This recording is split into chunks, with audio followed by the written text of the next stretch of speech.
Liberals always have to be the victims, particularly when they are oppressing others. Modern victims aren't victims because of what they have suffered. They are victims of convenience for the left. There's no way to determine if an action is offensive by looking at the action. One must know who did it to whom and whose side the most powerful people in America will take. Republican Senator Trent Lott committed a hate crime when he praised former segregationist Strom Thurmond at a birthday party. But a year later, Democratic Senator Chris Dodd did nothing wrong when he praised a former Ku Klux Klanner, Senator Robert Byrd, who was also sort of a community organizer. Playing the game of he who is offended first wins, the key to any political argument is to pretend to be insulted and register operatic anger. Liberals are the masters of finger-wagging indignation. They will wail about some perceived slight to a sacred feeling of theirs, frightening people who have never before witnessed the liberals' capacity to invoke synthetic outrage. Distracted by the crocodile tears of the liberal, Americans don't notice that these fake victims are attacking, advancing, and creating genuine victims. Just as we're always told that schoolyard bullies are actually deeply insecure, liberals rationalize their own ferocious behavior by claiming to have been wounded somehow. What about the little guy our poor, insecure bully is beating the living daylights out of? How's his self-esteem coming along? That is the essence of liberals. They viciously attack everyone else while wailing that they are the victims. Liberals' infernal habit of accusing others of what they themselves are doing distracts attention from who is really being attacked. No one is victimized by a mouse. Real victims are those who are called oppressors by the powerful.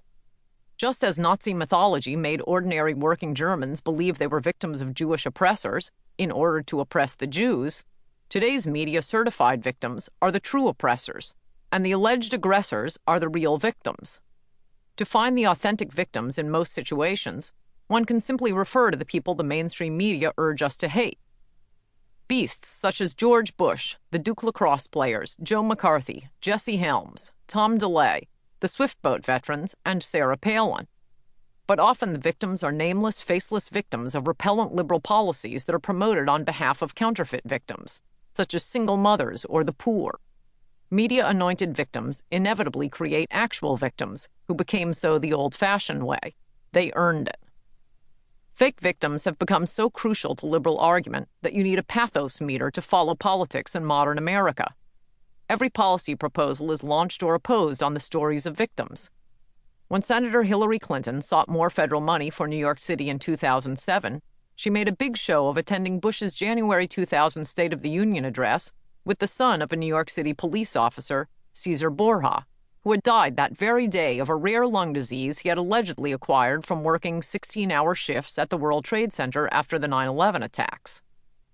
The New York Daily News had told the tear-jerking story of Cesar Borja a few weeks earlier in an article claiming that, when the Twin Towers fell, Borja rushed to Ground Zero and started working long days there. Now he was dying of a rare lung disease, a result, the Daily News suggested, of his having volunteered to work months of 16-hour shifts in the rubble, breathing in clouds of toxic dust. Senator Hillary Clinton seized on the 9/11 victim story, parading Officer Borja's 21-year-old son at the State of the Union address. She even sent President Bush a letter, made available to the press, inviting him to meet Officer Borja's son, at the same time requesting more federal funding for New York's emergency workers. The federal money allocated thus far, she said, was only a down payment in repaying our debt to those who came to assist us in our hour of need. She asked the president to honor Officer Borja's memory and those who had lost loved ones as a result of the 9/11 attacks. Bush met with Officer Borja's son and agreed to the additional federal funding for those suffering nonspecific health problems related to the 9/11 attack.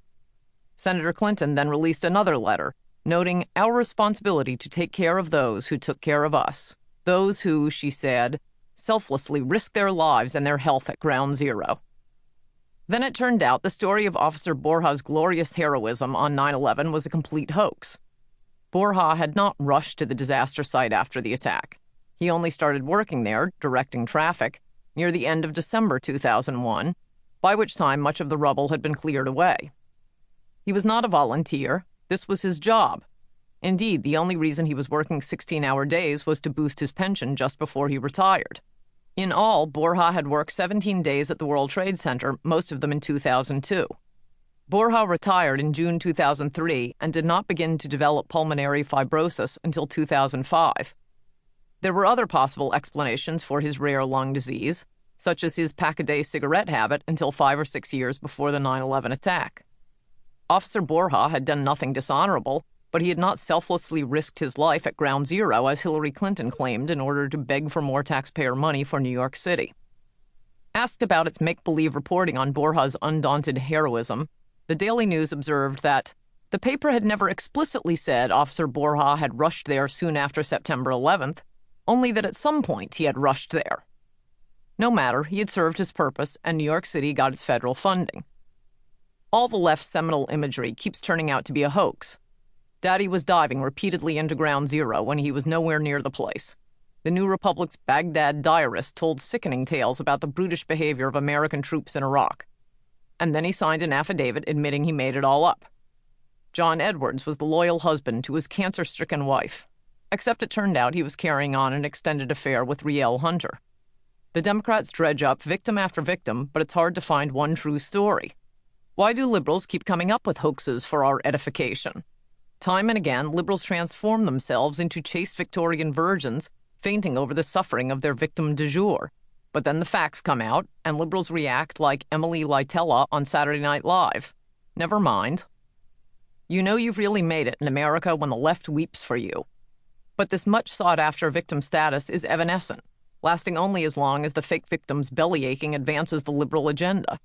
Poor, long-suffering Valerie Plame, Joe Wilson, Scott Ritter, Cindy Sheehan, the Jersey Girl, Scott McClellan, all putative victims of the Republicans, weep alone these days.